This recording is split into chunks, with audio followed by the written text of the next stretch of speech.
Okay, so get ready because today we are diving headfirst into a topic that's guaranteed to make you question everything.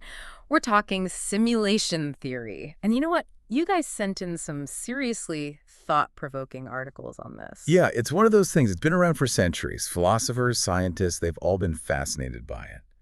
But you know what makes it feel even more real now?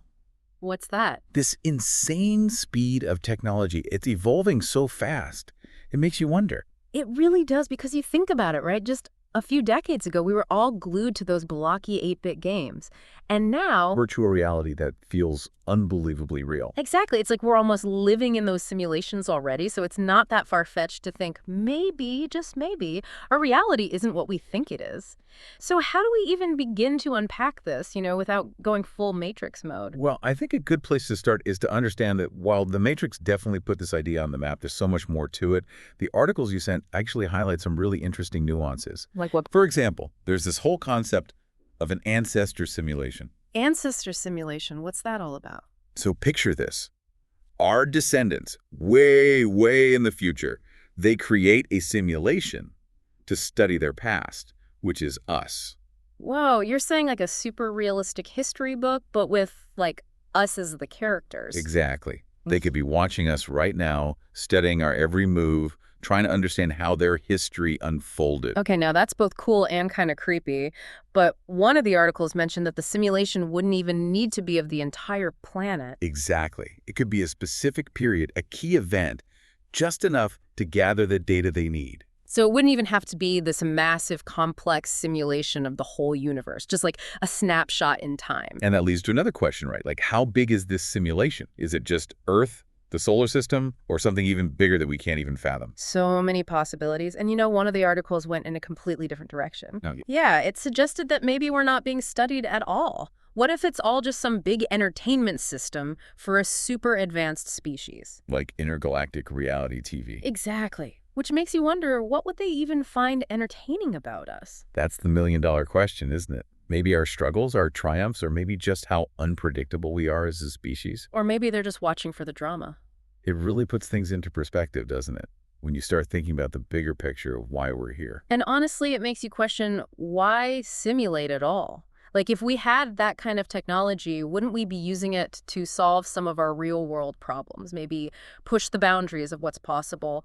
What would be the motivation for making a world like ours? That's a huge question at the heart of this whole thing. Some believe it all boils down to understanding ourselves better, Like they're running experiments, seeing how we react to different situations. So it's like we're their science project in a way. Yeah. Imagine they could be running countless simulations, each one slightly different, just to see how things play out. It's fascinating, really. Okay, but then we have to ask the big one. The question that's been bugging philosophers forever, but takes on a whole new meaning with simulation theory. Free will. If we are in a simulation, do we actually have any... I mean, it's a question that's been debated forever, but yes, simulation theory just throws, like, a whole other wrench in it. If everything's pre-programmed, are we really making our own choices? Or are we just, following the script? It's a head-scratcher for sure. One of the articles actually brought up this idea of residual self-image. It was pretty interesting. Oh yeah, what's that about? So basically, it suggests that even in a simulation, our consciousness, it's not like directly created by the simulators. It kind of emerges on its own from the complexity of everything. So even if the world is simulated, our thoughts and feelings are still real, they're ours. That's kind of reassuring, I guess. Right. It's like this unexpected byproduct of the system, but a pretty significant one. But then you have others who'd argue, no way, true free will in a simulation, that's impossible. They'd say it's all in the code, right? Exactly. Like we're characters in a video game. We think we're making choices, but it's all predetermined. So how do we even begin to prove or disprove any of this? Are there any, like, clues, signs within our own reality that could point to a simulator? Okay, so you're going to find this interesting. Remember how we were talking about the crazy speed of technological advancement? Some theorists think that alone could be a sign. You mean, like, if we're getting close to making these hyper-realistic simulations, someone else might have already done it? Precisely. If we can conceive of it, it's not a stretch to think a more advanced civilization could have already pulled it off. True, true. Okay, but beyond that, are there any, like, specific things, phenomena, whatever, that stick out as potential glitches in the Matrix?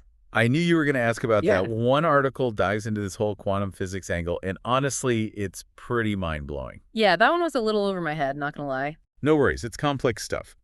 But the gist is this. In quantum physics, particles exist in multiple states at once. Until they're observed, it's called superposition. This article suggests that maybe, just maybe, the simulation only renders details when we observe them to save on processing power. Wait, you're saying reality is like on a delay and our attention is what makes it load in. Wild. Exactly. And get this, there's this experiment, the double slit experiment, where particles act like waves when they're not being observed, but the second you observe them, they switch to acting like particles. It's like they're changing based on whether we're watching. No way, that's nuts. And some physicists think this could be evidence for simulation theory, right? It's one way to interpret it, for sure. And then there's that whole Mandela effect thing. The Mandela effect. Now that one is a real head-scratcher. Right. For anyone who doesn't know, it's basically where large groups of people have completely different memories of the same event. Like, I swear Nelson Mandela died in prison back in the 80s, but apparently it was 2013. And everyone remembers it so vividly. There are tons of examples, like the spelling of Berenstain Bears, or even movie quotes that people remember differently. Exactly. So this article proposes that maybe, just maybe, these are like glitches in the simulation. Like the simulation got updated or something, and now we have these weird inconsistencies in our collective memory. Makes you think. Oh. But, I mean, there are other explanations, right? False memories. Maybe we're just misremembering things. Of course, there are always alternative explanations, but the simulation theory one, it definitely adds another layer of intrigue, don't you think? Absolutely. Okay, so let's say, just for fun, that we entertain this idea that we are living in a simulation. What does that even mean for us, for humanity as a whole? Now you're getting to the big questions. How would that change our understanding of ourselves, our place in the universe? It's huge. Some people think it would be complete chaos. Total existential crisis. Imagine finding out that everything you thought you knew about reality was wrong. But others think it could be a good thing, a chance for a fresh start, maybe even some incredible scientific breakthroughs. It'd be like, I don't know, think about how differently we see the world now compared to, like, centuries ago. Right. Back then, everyone thought, oh yeah, Earth is the center of everything. Makes sense. Totally. But now we know we're just this tiny planet orbiting one star, and there are billions out there. It's mind-blowing when you think about it. So imagine finding out that we're not even in a universe. We're in a simulation of a universe. Whoa, that's a whole other level. Like one of the articles said, it'd be a paradigm shift, like bigger than anything we've ever seen. Yeah, it would rock our understanding of everything, like where did we come from? What does it all mean? You know? Totally. Existential crisis time, for sure. One article even compared it to, remember when Galileo figured out, hey, the Earth revolves around the sun, not the other way around? Oh yeah, that caused a huge uproar back then. People did not want to hear it.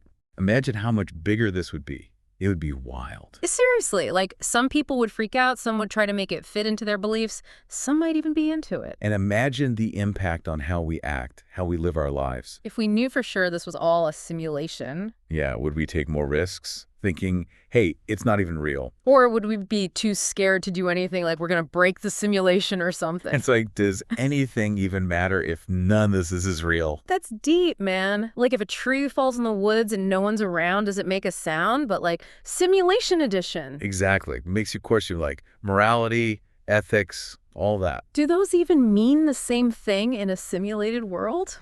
It's a question for the ages. I don't know if we'll ever have the answer to that one. Okay, but here's something else to think about. If this is all a simulation, would we even care? Like, would we still be amazed by a sunset? Would music still move us? You know, that's a question I ask myself a lot. And I think even if it's all code in the end, the feelings we experience, the connections we make, those feel real. They do. So maybe that's all that matters, you know? Maybe the beauty of a simulation is that it can make us feel so much, even if it's all, well, simulated. It's true. Those emotions are as real as anything. You know, it's funny. We've talked about all the crazy, mind-bending, maybe even scary parts of simulation theory. There are definitely a lot of those. But there's also this, I don't know, this sense of wonder to it all. I know you're like, right. What if reality is even more incredible than we ever imagined? Right. And if that's true, think of all the new doors it could open. New discoveries, new technologies. We could learn so much, maybe even figure out how to talk to the simulators, like hack the system or something. Yeah, you're thinking outside the box. Well, you gotta. With this topic, we've covered a lot of ground today, and still it feels like we're just getting started. That's a deep one. But the biggest takeaway for me is this. Simulation theory isn't just about whether we're living in a computer program. It's about us, about what it means to be human. Couldn't have said it better myself. It makes you question everything, but in a good way. Totally. So to everyone listening, we'll leave you with this. If you could ask the simulators just one question, what would it be? Let us know in the comments. We might even answer it in a future episode. Until then, keep those minds open, keep asking those big questions, and keep diving deep into the universe, simulated or not.